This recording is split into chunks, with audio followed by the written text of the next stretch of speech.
Swimming pool house. Aminpur नाम के एक गांव में पुलन देवी नाम की एक औरत रहती थी। उसकी बहू का नाम था भद्रकाली। दोनों की बिल्कुल नहीं जमती थी। जब देखो बस बहस करते ही रहते थे। वो देखकर पिता और बेटा सर पकड़ लेते थे। पुलन एक दिन अपने पति को एक मारकर ऐसे पत्थर की तरह खड़े होकर देखते रहोगे या कुछ बात भी करोगे? दिवाली पर हमारे बेटे ने कहा कि इसके लिए और मेरे लिए एक एक साड़ी 5,000 लगाकर खरीद कर लेकर आया है। उसके हाथ में साड़ी देखो, मेरे हाथ में साड़ी देखो। उसके हाथ में जो साड़ी है वो 5,000 की है। ये जिसमें भी अक्ल होगी वो मानेगा क्या? इसकी कीमत 15,000 से ज्यादा ही होगी। और रही बात मेरी साड़ी की, वो कम से कम 1,000 की भी नहीं रहेगी, देखना। भद्रकाली अपने पति को एक मारकर ऐसे मूर्ति की तरह रहने से अच्छा अपनी माँ को बोल सकते हो ना कि उसके लिए जो साड़ी खरीदी उसकी कीमत भी 5,000 ही है। सच बात तो ये है कि मेरी साड़ी 1,000 रुपए की लगती है, ये 5,000 की है। ये बात तो कोई यकीन ही नहीं करेगा। अब जो भी हो, माँ पर ही तो ज्यादा प्यार बरसाओगे भाई।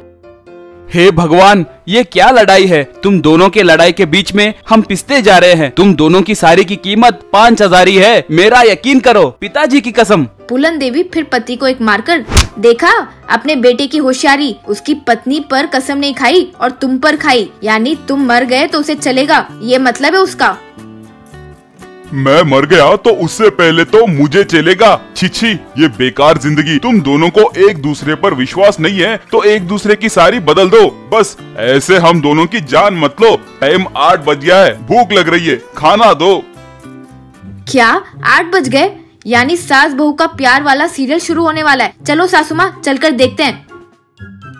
ये बेकार लोगों को पकड़कर न्याय पूछने में ही पूरा टाइम चले गया। हाँ चलो बहू, हमारा सीरियल होने के बाद ही तुम लोगों को खाना मिलेगा, कहकर चले गए।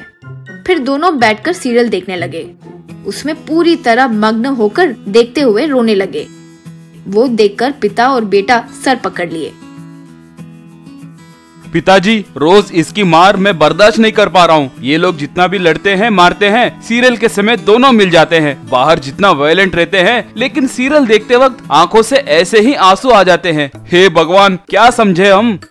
हाँ रे, मुझे तो संन्यास लेने का मन कर रहा है रे। बेकार जिंदगी। परसों मैं एक सन्यासी आश्रम भी चले गया था ज्वाइन होने के लिए, लेकिन 2 साल तक खाली नहीं होने वाला है। यानी देश में इतने लोग हैं जो अपने पत्नी से बहस करने की कोशिश करते हैं। कल गांव में कोई स्वामी जी आने वाले हैं सुना है, वहाँ जाकर उनके पैर पकड़ लेते हैं। चलो, शायद वो कोई मदद करे।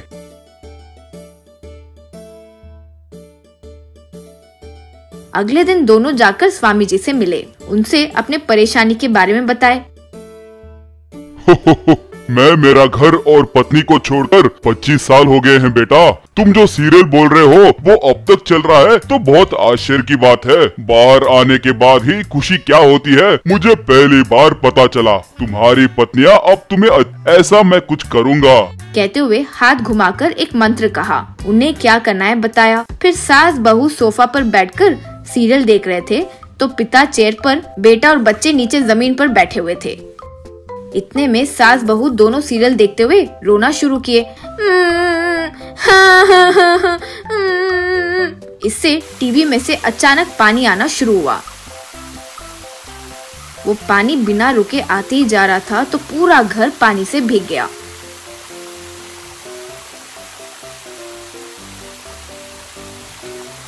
सब जहाँ बैठे थे वहीं खड़े हो गए, लेकिन पानी बिना रुके आते ही जा रहा था। इसकी वजह से घर में पानी बहुत ज्यादा भरने लगा। हे भगवान, ये क्या है?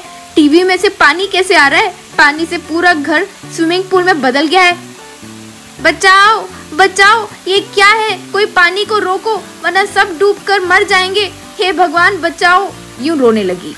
तब पिता बेटा जो हुआ उन्हें बताए। वो पानी को रोकने की शक्ति सिर्फ तुम में ही है। अब से तुम लोग हमें अच्छे से देखोगे, सीरियल्स देखना कम करोगे, यूं वादा करोगे तो वो पानी रुक जाएगा। ठीक है, फिर कभी आपको तकलीफ नहीं पहुंचाएंगे। हाँ, हम ये वादा करते हैं, कहकर दोनों ने वादा किया। बस फिर पूरा पानी गायब हो गया। फिर पिता बेटा स्वामी जी को याद करके उन्हें धन्यवाद बोले।